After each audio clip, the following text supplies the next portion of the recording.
Hello, welcome back. And here we're moving on to thinking about, okay, what is good practice for mentors? And so the first thing I want to start with is the importance of looking after yourself as a mentor. And here I want to introduce two concepts. The first one is, if you haven't heard of it, reflective practice. The second one is the need for supervision. So first of all, reflective practice is the skill of reflecting on what you are saying, what you are doing, and how you are feeling at the time it happens. So we've got a bit of emotional intelligence coming in here. There's lots I could go into on emotional intelligence, but here what we're doing is we're recognizing how our emotions affect the situation. We recognize how we are feeling, how we are responding to our mentee. So as we're having that conversation, then actually we are noticing, oh, that's prompted a reaction in me. Oh, that's made me feel angry. I don't agree with that.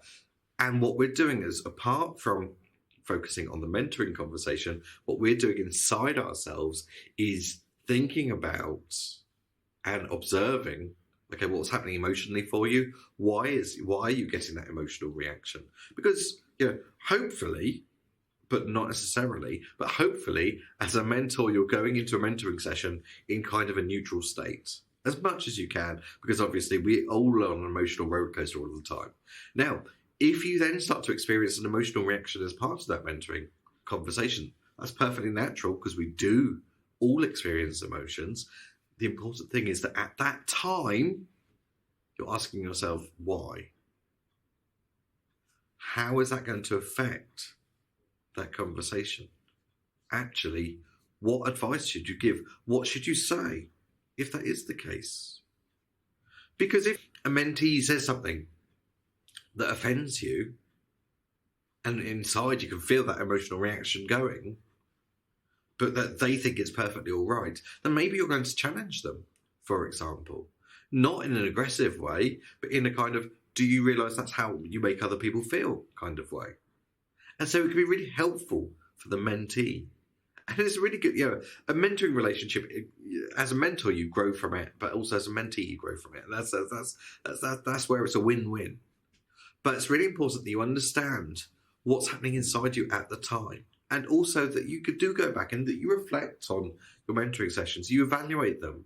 What could you do better? What worked? What could you use with other mentees, for example? Ask yourself these questions. It's so important after a mentoring session. But the first thing, as I say, is all about reflective practice. It's about recognizing that you will be on an emotional roller coaster, and that at the time you keep an eye on what's happening inside you, because actually, I promise you, it will affect your mentee, but also it will be helpful for that conversation to recognize that.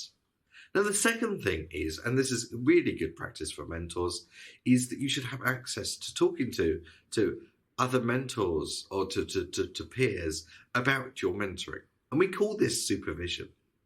And sometimes, it can be with professionals, sometimes it can be with other mentors, for example. And what you do is in an anonymous, safe space, you could maybe talk through the cases that are worrying you, maybe talk through the emotions that you feel, maybe talk through what you're struggling with, maybe actually compare notes, talk about how would you deal with such and such, how would you deal with such and such, so you can have a very outcome-focused solution.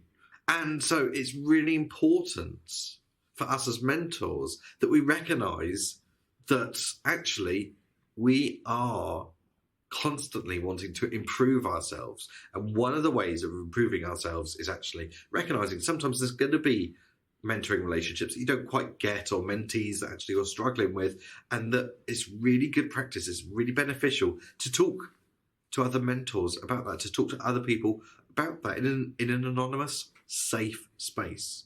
And supervision really is beneficial, not only for making you a better mentor, but actually helping you to be more resilient to some of the stresses and strains that we see. And even if you're sat there saying, well, I don't really get particularly stressed about mentoring, actually, I promise you, we all feel overwhelmed at times in terms of our mentoring. And, actually, it also helps us. Supervision also helps us to help our mentees, those that we're stuck with, talk about particular cases. So it's not just about improving ourselves generally, it's also about unpicking those blocks that we experience as well. And I promise you, it's not just about us, it's about that collaborative work. Because what you may find is that by having those conversations, you are then helping the other mentors that you're talking to, or the other professionals that you're talking to.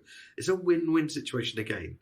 And so supervision is so important, and certainly we recommend that all mentors access some kind of supervision, whether it's talking to other mentors, whether it's meeting regularly with other mentors in an informal or a formal way, or whether it's accessing a professional like myself or something like that to be able to talk through it, then we recommend that you access that. In this video, we've spoken through two different aspects of looking after yourself.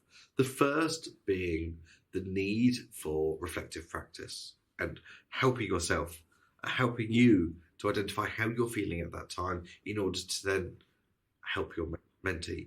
And the second thing that we've identified, we've spoken about, is supervision.